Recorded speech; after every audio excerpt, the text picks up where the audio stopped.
आप सभी का बहुत-बहुत नमस्कार करेंगे, बहुत-बहुत स्वागत है न्यूज़ 21 में। आप सबके साथ मैं हूँ ऋतिका पांडे। हमारे साथ देख रहे हैं आप हमारा स्पेशल बुलेटिन हमारा उत्तराखंड। जी हाँ, हर खबरों की शुरुआत करें हरिद्वार से, जहाँ हरिद्वार के ज्वालापुर स्थित ऐतिहासिक सैनी आश्रम पर कब्जे का विवाद अब एक निर्णायक मोड़ पर आ गया है। लंबे समय से सैनी सभा और प्रबंध समिति के बीच चल रही वर्चस्व की जंग में firm society and chit register Dehradun ने अपना आदेश जारी कर दिया है। आपको बता दें आगे खबर में, जहां पर अ, इसके बाद सैनी आश्रम बचाओ संघर्ष समिति ने शनिवार को प्रेस कॉन्फ्रेंस पर हमला बोला है। संघर्ष समिति ने नेता मनोज सैनी का दावा है, जी हाँ, कि रजिस्ट्रार ने प्रबंध समिति को दोषी माना है। समिति का आरोप है कि आश्रम की संपत्ति को नुकसान पहुंचाने की कोशिश भी की गई है, जिसके लिए दोषियों को अब पूरे समाज में सार्वजनिक रूप से माफी मांगनी चाहिए। संपत्ति बचाने के लिए छुड़ाई आंदोलन अब तेज होने की उम्मीद है। हरिद्वार से तनवीर अली की स्पेशल रिपोर्ट। सैनी समाज की ऐतिहासिक और प्राचीन धरोहर को हड़पने की नीयत से समाज के कुछ जयचंद और कालनेमियों ने 2024 में एक संस्था पंजीकृत कराई, गुपचुप तरीके से फर्जी दस्तावेजों के सहारे।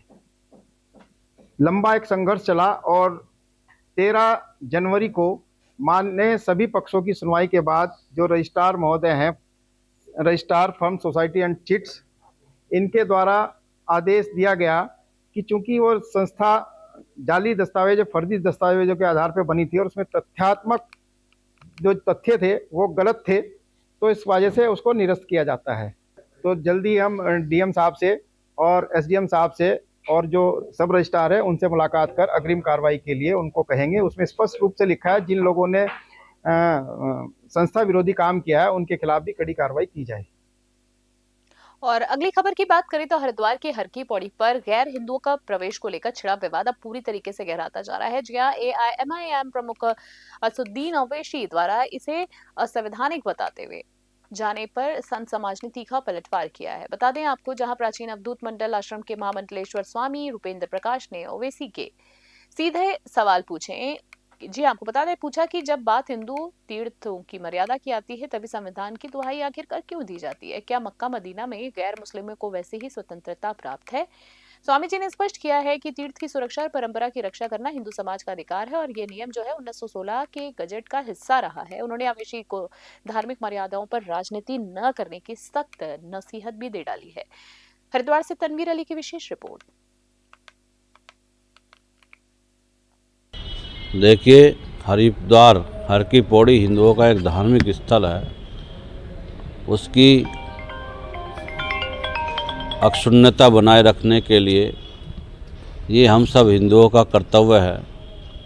असदुद्दीन ओवैसी का दिल बड़ा है और कानून की वो बात करते हैं तो वो हिंदू समाज को आह्वान करे कि कोई भी हिंदू भाई जामा मस्जिद में हनुमान चालीसा कर सकते हैं या अन्य जो मुस्लिम जहाँ पर इबादत करते हैं, चाहे मस्जिद हो, चाहे वो दरगाह हो, चाहे अन्य ऐसे स्थल है कि वहाँ हिंदुओं के जाने पर, वहाँ पूजा पाठ करने पर कोई मनाही नहीं है। कहें उस ओवैसी, कोई हिंदू नहीं जाता, जाने ही नहीं दे जाता। मक्का मदीना में मैं गंगा जल लेकर जाना चाहूँ। उत्तराखंड, जी हाँ, उत्तराखंड में बर्फबारी और बारिश न होने से सूखे के हालात पैदा हो गए हैं, जिससे अब जनता देवी देवताओं की शरण में है।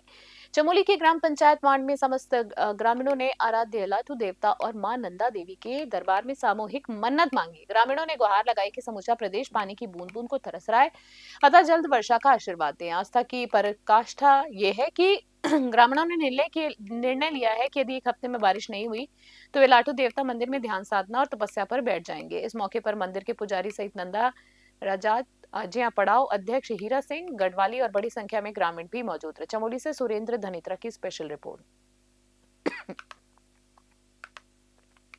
आज हमारी ग्राम पंचायत वार्ड में जो है एक निर्णय लिया गया। सारे उत्तराखंड में जो है सूखा पड़ गया है और कहीं बारिश बर्फबारी नहीं दिख रही है, नहीं केदारनाथ में, नहीं बद्रीनाथ में, नहीं लाटू धाम वार्ड में। तो सारी ग्राम पंचायत वार्ड ने आज एक ग्राम सभा में आयोजित बैठक करी और बैठक में यह निर्णय लिया गया कि यहाँ पर आज एक उजाणा किया गया। हमारी परंपरा के अनुसार जो है हम गांव में उजाणा बोलते हैं। लाडू देवता और माँ भगवती के नाम पर हमने उजाणा करा है और एक हफ्ते की हमने मन्नत मांगी है अगर एक हफ्ते के अंदर बर्फ़बारी नहीं होती है तो हम जो है कि लाटू देवता की शरण में जाएंगे और सारे लोग वहीं पर बैठेंगे। जब तक बारिश नहीं आएगी तब तक हम वहाँ से वापस नहीं आएंगे। और अगली खबर की बात करें तो लालकुआं में 2 जिंदगियां लील लेने वाले दर्दनाक सड़क हादसे के बाद आखिरकार प्रशासन की नींद टूट गई है। हादसे के बाद एसपी सिटी मनोज कन्याल के नेतृत्व में, जी हां, कत्याल के नेतृत्व में पुलिस प्रशासन और परिवहन विभाग की संयुक्त टीम ने ग्राउंड जीरो पर उतरकर मुआयना किया। जांच में सामने आया कि सर्विस लाइनों पर अवैध पार्किंग और अतिक्रमण हादसों को दावत दे रहे प्रशासन ने अब अवैध पार्किंग, ओवरलोडिंग और अतिक्रमण के खिलाफ बड़े एक्शन का ऐलान किया है। एसपी सिटी ने बताया है कि सीसीटीवी फुटेज खंगाली जा रही है और हिट एंड रन वाले वाहन को जल्द ही दबोच लिया जाएगा। हालांकि सवाल अब ये भी है, जी हाँ, सवाल अब ये भी बरकरार है कि क्या सक्रियता स्थायी होगी या केवल एक रस्मी कवायद कह सकेंगे हम इसे। लाल कुमार से विनोद कुमार अग्रवाल की स्पेशल रिपोर्ट। बेसिकली बहुत ही दुखद घटना है। इसमें एक ही फैमिली के 2 लोगों की डेथ इसमें हुई है और अभी मौके पे एआरटीओ साहब और एसडीएम मैडम और सीओ और मैं, हम लोग सभी मौके पे आए। हमने घटना के कारणों का यहाँ पर विश्लेषण किया है, थोड़ा जानने की कोशिश की कि क्या घटना के कारण थे, तो उसके आधार पे हम लोग अपनी रिपोर्ट भी आगे प्रेषित करेंगे। और फिलहाल इसमें जो अज्ञात वाहन है जिसके द्वारा ये एक्सीडेंट को अंजाम दिया गया, उसके लिए हम लोगों ने ऑलरेडी टीमें लगा दी हैं। हमें कुछ सुराग मिले हैं उस वाहन के बारे में और हम लोग इसको ट्रेस कर रहे हैं और जैसे ट्रेस होता है इसमें कड़ी से कड़ी हम लोग कार्रवाई इसमें करेंगे। और बड़ी समस्या बहुत दौड़ते हैं नहीं, बेसिकली ये कई कारण हैं एक्सीडेंट के। इसमें रोड इंजीनियरिंग एक बहुत बड़ा फैक्टर होता है, ड्राइविंग का बिहेवियर बहुत बड़ा फैक्टर होता है और साथ में overload, over height, this is also one of the reason. लेकिन हम सभी कारणों पर काम कर रहे हैं और हमारा प्रयास है कि हम लोग एक्सीडेंट्स को जो है कम कर सकें। तो जैसा भी हमने कहा, ये तो इसमें कार्रवाई जारी है। अभी हमने ज्वाइंट चेकिंग के माध्यम से भी और डीएम साहब के आदेश से भी हैं, आरटी साहब के भी आदेश हैं कि भाई इस पर कार्रवाई करेंगे। बेसिकली बहुत ही दुखद घटना है। इसमें एक मौनी अमावस्या के पावन अवसर पर धर्म नगरी हरिद्वार में आस्था का महासंगम देखने को मिला है। हाथ कपाने वाली ठंड में इसके बावजूद तड़के ब्रह्म मुहूर्त से ही लाखों श्रद्धालु हर की पौड़ी और विभिन्न घाटों पर, गंगा घाटों पर उमड़ पड़े। आपको बता दें आगे, जहां पर श्रद्धालुओं ने पवित्र मां गंगा में आस्था की डुबकी लगाकर दान पुण्य किया और मौन रहकर पितरों को और उनकी शांति के लिए तर्पण भी किए हैं। सुरक्षा के लिहाज से प्रशासन पूरी तरीके से मुस्तैद है। चप्पे चप्पर पर पुलिस बल तैनात है और ड्रोन और सीसीटीवी कैमरों से भीड़ पर कड़ी निगरानी रखी जा रही है। हर की पौड़ी और ब्रह्मकुंड हर हर गंगे के जयकारों से गूंज रहा था, जो श्रद्धा और अटूट विश्वास का अद्भुत दृश्य भी पेश कर गया। हरिद्वार से तनवीर अली की स्पेशल रिपोर्ट।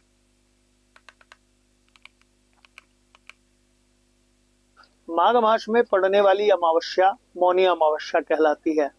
ये इतना पुण्यदायी समय कहलाता है कि आज के दिन जो व्यक्ति अपने आसपास की पवित्र नदियों में भी स्नान करे, उसको कुंभ के स्नान का फल मिलता है।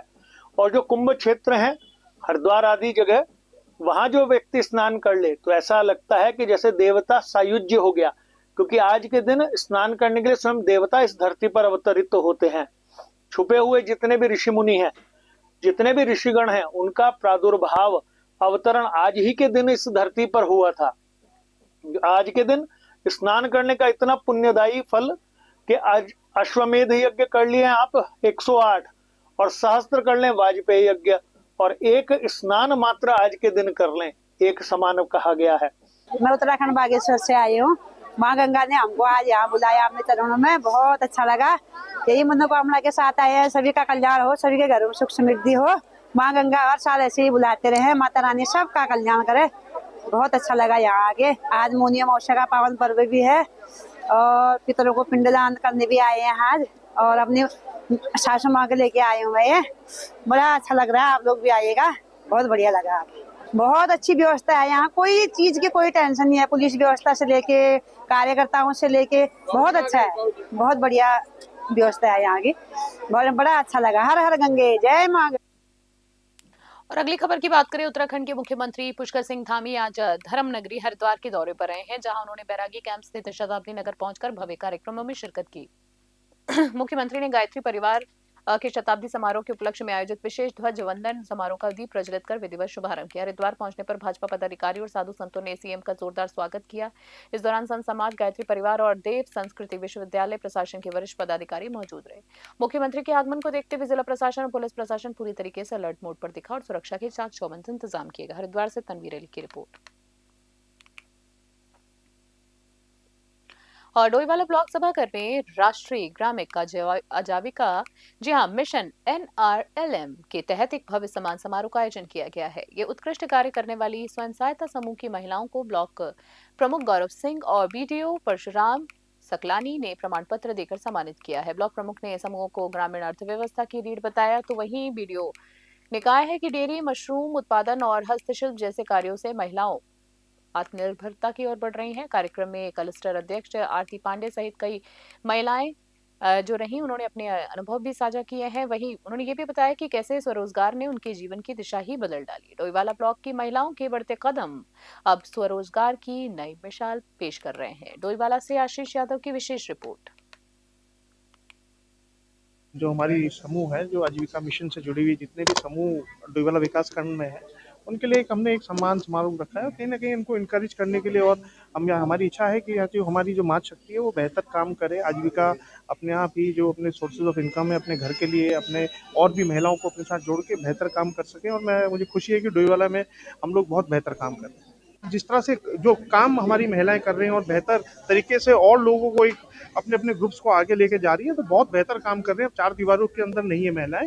और डोईवाला मैं समझता हूं कि उत्तराखंड में सबसे अच्छे ऊपर वाले स्थान पे फर्स्ट प्लेस पे आएगा। मेरा उम्मीद है कि जिस तरह से यहाँ पे हमारी जो समूह काम कर रहे हैं। हमारे जो ये स्वयं सहायता समूह यहाँ पे आप देख रही हैं महिलाएं, ये बहुत अच्छा कार्य कर रही हैं और इनका जो है पोटेंशियल देख के लग रहा है कि ये जो है आगे भी बहुत बढ़िया काम करेंगी।